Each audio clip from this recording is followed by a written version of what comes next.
Chapter 2. Ginger. One day, Ginger and I were standing under the chestnut tree. I told her about my old master and how kind he was to me. Ginger snorted, and then she told me her story. My first years were very different, she said. When I began to eat grass, 2 men came into the field and took me away from my mother. They had a bridle and a whip. One of them was my master, Samson. He held my mane, and the other man pushed the bit into my mouth very roughly. I was shocked. It hurt so badly. Then Samson started to pull me along by the bridle. The other man whipped me. I hated Samson. His father was a kind man, but he was very old, so Samson did most of the work on the farm. One day, he made me trot round the field until I was so tired that I nearly fell. The next day, he put a bridle on me and threw a saddle onto my back. Samson told people that he was an excellent rider. That day, I made a plan to teach him a lesson. He got on my back and pulled hard on the reins.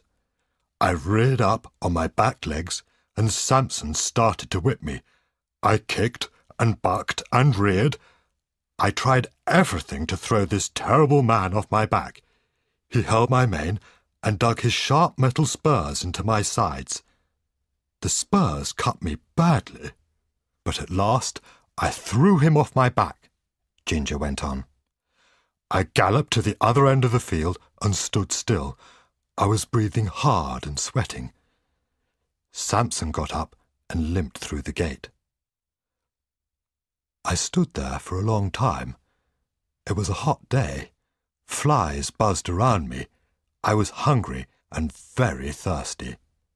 Then, as the sun went down, Samson's father came into the field and walked up to me. He patted me and fed me some oats. "Poor Ginger," he said. Then he led me to the stables. He gently took off my saddle and bridle and filled my bucket with cold water. As he washed the blood from my sides, Samson came into my stable. The old man shook his head at him and said, "Look at poor Ginger. If you treat a horse badly, it will treat you badly too." I didn't see Samson again. A groom looked after me, and the old man came to see me every day. When my sides got better, the old man sold me to a smart man from London. He had 1 brown horse to pull his carriage, and he wanted another one. I hoped he was a kind man. But when he put on my harness, he made me wear a special rein called a bearing rein. I hope you never have to wear one, Beauty. It is so tight that it pulls your head up very high. The pain is terrible. I had to wear a very sharp bit too, and it made my mouth bleed. I hated my work. Some days we were out with the carriage for hours. We had to stand and wait for our master when he went to a party or to the theatre. If we didn't stand still, the coachman whipped us. Our master didn't care about us at all. He just wanted his horses to look smart, so that all the fashionable people admired them. The other horse said that he soon got used to the bearing rein, but I never did. Then, one day, I ran away. I was caught and then sold again. The groom at the new place was as bad-tempered as Samson. He often hit me with his broom. In the end, I bit him, and I was sold again. That's when I came here to Birkwick Park. Everyone is kind here, but I will never trust a man. All men are my enemies. I felt very sorry for Ginger. But as the weeks passed, she grew happier. "Ginger needs kindness, the poor thing," said John the groom to Squire Gordon. "She'll soon be as good as Black Beauty." A few days later, some children came to play with Miss Flora and Miss Jessie. The children rode on Merrylegs the pony. When John brought him back in the evening, he said, "Behave yourself in future, Merrylegs, or you will be in trouble with the squire." I asked Merrylegs what happened. "The children roared me for a long time," Merrylegs explained.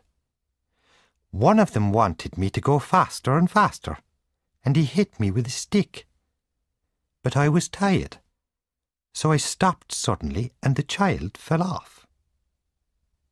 "Merrylegs, it wasn't Miss Flora or Miss Jessie, was it?" I cried. "Oh, no. They are always kind to me. It was one of the boys. He hit me with a stick. He wanted me to go faster. When John saw the stick, he was angry." "Good for you," said Ginger. "Did you kick the boy too?" "No, I never kick," replied Merrylegs. "It's my job to look after those children. Squire Gordon trusts me. If I start to kick, they will sell me, and I like it here." Squire Gordon was never cruel to his horses. If he saw anyone being cruel to a horse, he became very angry and upset. One day he was riding me home when we saw a pony pulling a small cart. When the pony came to Birtwick Park, he turned to go in the gates. The man pulled him back so roughly that the pony nearly fell. Then he began to whip the little horse. The man was called Sawyer, a builder who sometimes worked at Birtwick Park. Squire Gordon shouted at him to stop. "I didn't want him to turn," cried Sawyer. "I wanted him to go straight on. He deserves a good whipping." "Your pony often brings you to Birtwick Park," said the squire. "He was very clever to remember the way. You must never be so cruel to a little pony." We walked back to the stables. Squire Gordon patted my neck as he handed the reins to James the stable boy. His face was very sad, and I knew he was thinking about Sawyer and his poor little pony.